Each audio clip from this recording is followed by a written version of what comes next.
Peter Ruckman, good kid, solid job at the stockyards, weekends at Wrigley Field, cheering on the Cubs.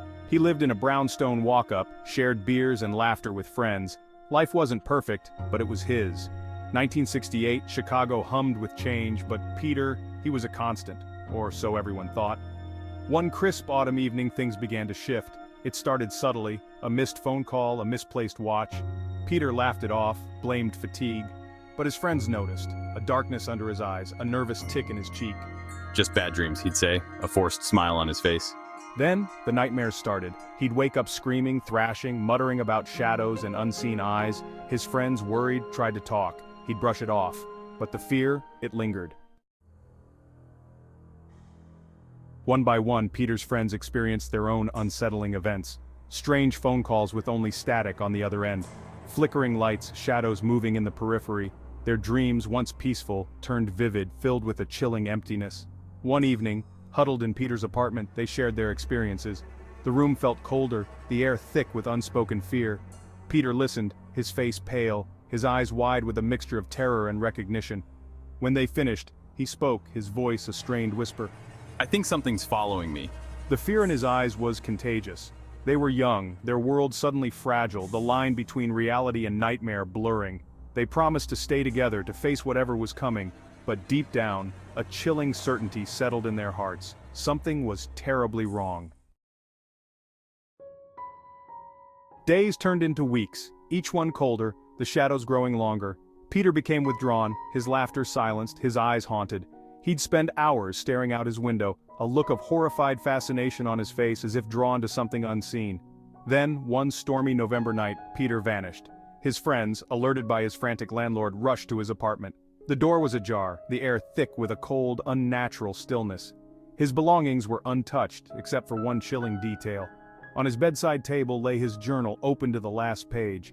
It was filled with frantic scribblings, a chaotic jumble of ink that defied comprehension. The friends searched, their hope dwindling with each passing hour. The police, jaded and skeptical, dismissed it as a simple disappearance, a young man running away from his problems. But Peter's friends knew better. Something had taken him.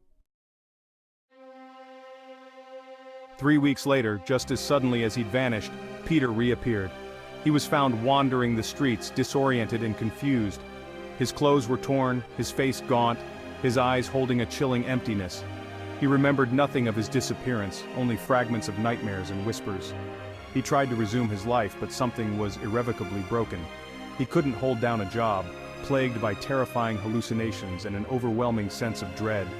He'd flinch at sudden noises, his eyes darting around as if searching for unseen threats.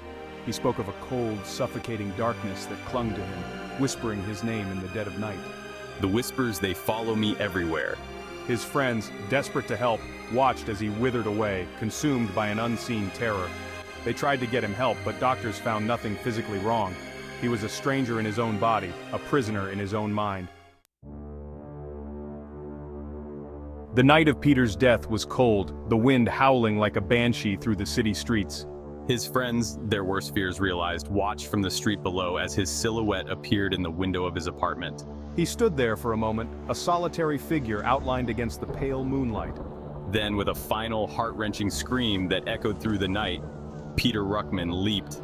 The impact was sickening, the silence that followed deafening. His friends rushed to his side, but it was too late. Peter Ruckman, the boy who loved baseball and shared beers with friends, was gone. Some say he jumped, driven to madness by whatever had haunted him. Others whisper of a force, unseen hands that pulled him from the window. The police ruled it a suicide, another tragic end to a young life in the city. But those who knew Peter, who had seen the terror in his eyes, they knew the truth. Something had taken him, claimed him in the end. In the aftermath of Peter's death, a chilling phenomenon began to plague the city.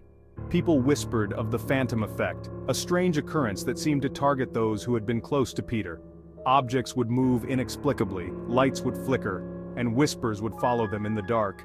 Some experienced vivid nightmares, waking up in a cold sweat, the feeling of unseen eyes watching them linger long after they woke. The whispers, they said, sounded like Peter, his voice distorted and filled with an unearthly sorrow. The phantom effect, like a ripple from a stone cast into a still pond, spread through the lives of those touched by Peter's memory. It was subtle at first, a fleeting shadow, a prickling sensation on the back of the neck. But it grew stronger, more insistent, as if whatever had claimed Peter was reaching out, its icy fingers brushing against the edges of their reality. Driven by guilt and a desperate need for answers, Peter's friends delved into the city's underbelly. They scoured old libraries, consulted with occultists, and sought out anyone who might have known about the strange occurrences plaguing them. They uncovered cryptic references to ancient entities, malevolent forces that fed on fear and despair. Whispers of rituals gone wrong, of doorways open to realms beyond human comprehension. The more they learned, the more horrifying the truth became. The answers, when they came, were fragmented and terrifying. They spoke of a being of pure darkness, drawn to the city's undercurrent of pain and suffering. A creature that could slip between the cracks of reality, preying on the vulnerable, feeding on their fear. Peter, they realized, had become a conduit, a beacon that had attracted this entity into their world. As the years passed, the whispers of Peter Ruckman and the Phantom Effect faded into urban legend. But the memory of that cold November night, the chilling scream echoing through the empty streets, lingered in the hearts of those who had known him. Some moved on, trying to rebuild their lives, haunted by the knowledge that some things could never be explained. Others, consumed by guilt and the unanswered questions, found themselves drawn back to the city, unable to escape the pull of the past. Chicago, a city steeped in its own dark history, absorbed the story of Peter Ruckman into its mythology. It became a cautionary tale, whispered in hushed tones in dimly lit bars and late-night diners. A reminder that beneath the city's glittering facade lay a darkness, ancient and hungry, waiting for its chance to claim new victims. Even now, decades later, there are those who claim to feel Peter's presence in the city, fleeting glimpses of a solitary figure on foggy nights, whispers carried on the wind, a sudden chill that has no earthly source. Taxi drivers and late-night bartenders share stories of strange encounters, of passengers vanishing into thin air, of glasses shattering without explanation. They say that if you listen closely on a quiet night, you can still hear Peter's scream echoing through the canyons of the city. The Phantom Effect, though rarely spoken of, casts a long shadow over the city. It serves as a chilling reminder that some doors, once opened, can never be fully closed, and that some mysteries are best left unsolved.